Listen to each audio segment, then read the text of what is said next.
Hi everyone, welcome back my channel. ಇವತ್ತಿನ recipe ಬಂದುಬಿಟ್ಟು ಅಲಸಂದೆ ಕಾಳನ್ನ ಹುರ್ಕೊಂಡು ವಾಶ್ ಮಾಡ್ಕೊಂಡು ಇಟ್ಕೊಳ್ಳೋಣ ಸೈಡ್ಗೆ. ಈಗ ಇಲ್ಲಿ ಮಸಾಲೆಗೆ ಪ್ರಿಪೇರ್ ಮಾಡ್ಕೋಬೇಕು. ಇದರಲ್ಲಿ ಸ್ವಲ್ಪ ಕೊಬ್ಬರಿ, ಆನಿಯನ್ನು, 1 ಟೊಮೆಟೊ, ಕೊತ್ತಂಬರಿ, ಜಿಂಜರ್ ಗಾರ್ಲಿಕ್ ಫ್ರೆಶ್ಶಾಗಿ ಹಾಕ್ಕೊಳ್ಳೋದ್ರಿಂದ ಟೇಸ್ಟ್ ಚೆನ್ನಾಗಿರುತ್ತೆ. ಇದರಲ್ಲೇ ಚಕ್ಕೆ, ಲವಂಗ, ಸ್ವಲ್ಪ ಜೀರಿಗೆ ಹಾಕ್ಕೊಂಡು ನುಣ್ಣಗೆ ಗ್ರೈಂಡ್ ಮಾಡ್ಕೋಬೇಕು. ಇದರಲ್ಲೇ ಸ್ವಲ್ಪ turmeric powder,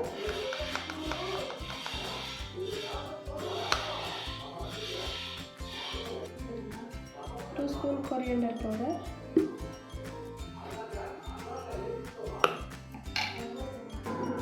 half spoon red chilli powder ಹಾಕ್ಕೊಂಡು ನುಣ್ಣಗೆ ಗ್ರೈಂಡ್ ಮಾಡ್ಕೋಬೇಕು.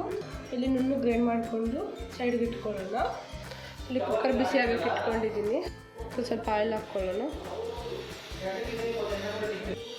ಆಯಿಲ್ ಬಿಸಿಯಾಗಿದೆ. ಇದರಲ್ಲಿ ಸ್ವಲ್ಪ ಸಾಸಿವೆ, ಆನಿಯನ್, ಸ್ವಲ್ಪ ಕೊರಿಯಂಡರ್,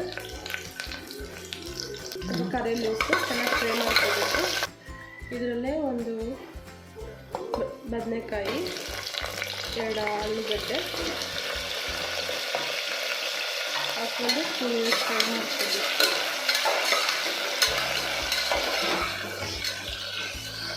ಇದರಲ್ಲೇ ವಾಶ್ ಮಾಡ್ಕೊಂಡು ಇಟ್ಕೊಂಡಿರೋ ಅಲಸಂದೆ ಕಾಳು ಹಾಕ್ಕೋಬೇಕು.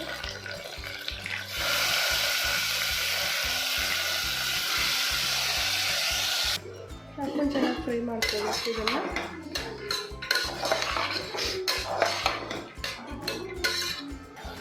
ಇದರಲ್ಲೇ ರುಬ್ಬಿಟ್ಕೊಂಡಿರೋ ಮಸಾಲೆ ಹಾಕ್ಕೋಬೇಕು. ನೀರು ಎಷ್ಟು ಬೇಕೋ ಅಷ್ಟು ಹಾಕ್ಕೋಬೇಕು.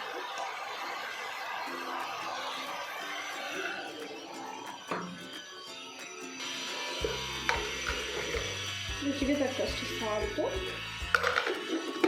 ಹಾಕೊಂಡು ಚೆನ್ನಾಗಿ ಮಿಕ್ಸ್ ಮಾಡ್ಕೋಬೇಕು.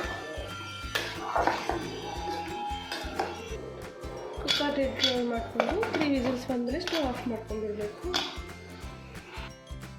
ಎಲ್ಲ ರೆಡಿದಾದ್ಮೇಲೆ ಓಪನ್ ಮಾಡ್ಕೋಬೇಕು. ಬಿಸಿ ಬಿಸಿ ಅಲಸಂದೆ ಕಾಳು ಸಾಂಬಾರು ರೆಡಿಯಾಗಿದೆ. ನೀವು ಕೂಡ ಟ್ರೈ ಮಾಡಿ ಹೇಳಿ ಹೇಗಿದೆ ಅಂತ ಕಮೆಂಟಲ್ಲಿ. ಲೈಕ್, ಶೇರ್, ಕಮೆಂಟ್, ಸಬ್ಸ್ಕ್ರೈಬ್ ಮಾಡಿ. Thank you for watching my video. Bye.